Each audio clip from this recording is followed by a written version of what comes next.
सर्व शिक्षक बांधवांना विनंती आहे, आपण स्टेजवरती यायचं आहे.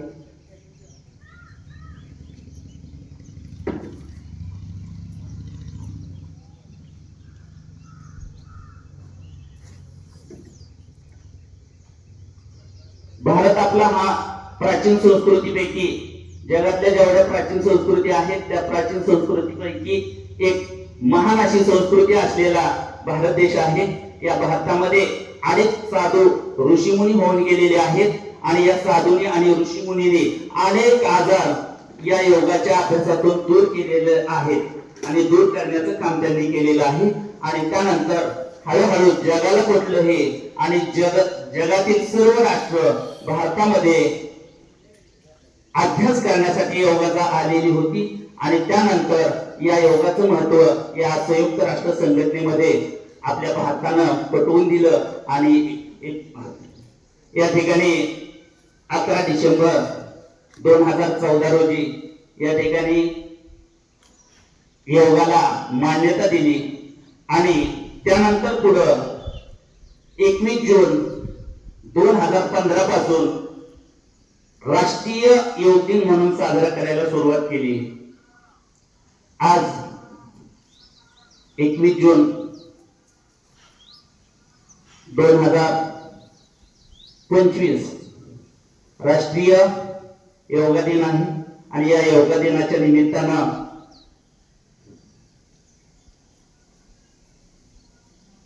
योग किती महत्वाचा आहे माणसाच्या आयुष्यामध्ये हे या ठिकाणी आपल्याला सांगता येईल.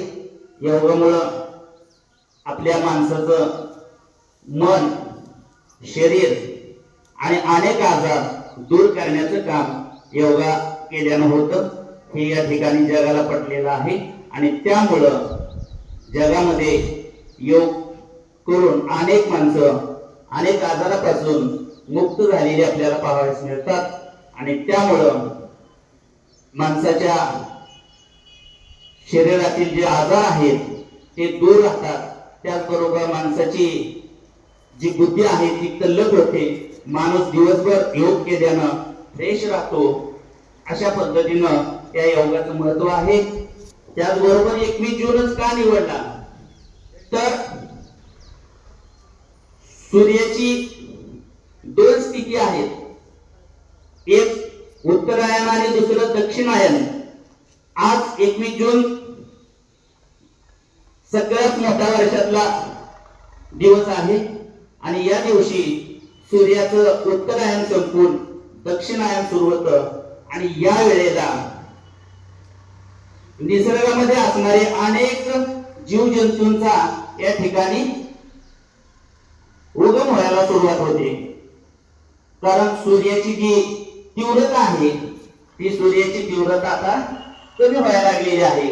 आणि त्यामुळं ज्या वेळेला ऊन कमी असतं त्यावेळेला अनेक शरीरामध्ये जंतू या ठिकाणी शिरकाव करतात आणि त्यामुळं अनेक आजार पसरतात, माणसं आजारी पडतात. आणि त्या आजाराला दूर ठेवण्यासाठी योग करून या ठिकाणी माणसाला आपलं मन प्रसन्न आणि शरीर तंदुरुस्त करण्याचं काम या ठिकाणी केलं जातं. आणि अशा या योग दिनानिमित्त सगळ्यांना हार्दिक शुभेच्छा. आणि आदरणीय टोळे सरांना विनंती करतो त्यांनी योगाचं प्रात्यक्षिक करून दाखवावं.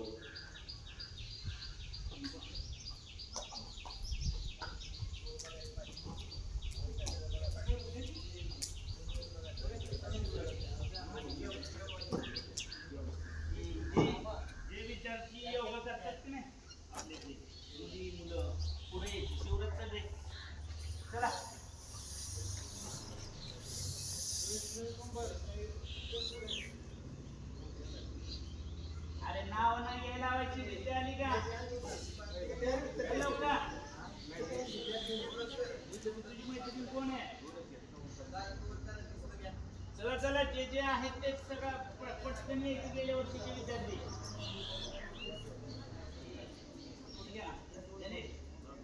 गणेश पुढे राहण्या चलो का? अजून कोण?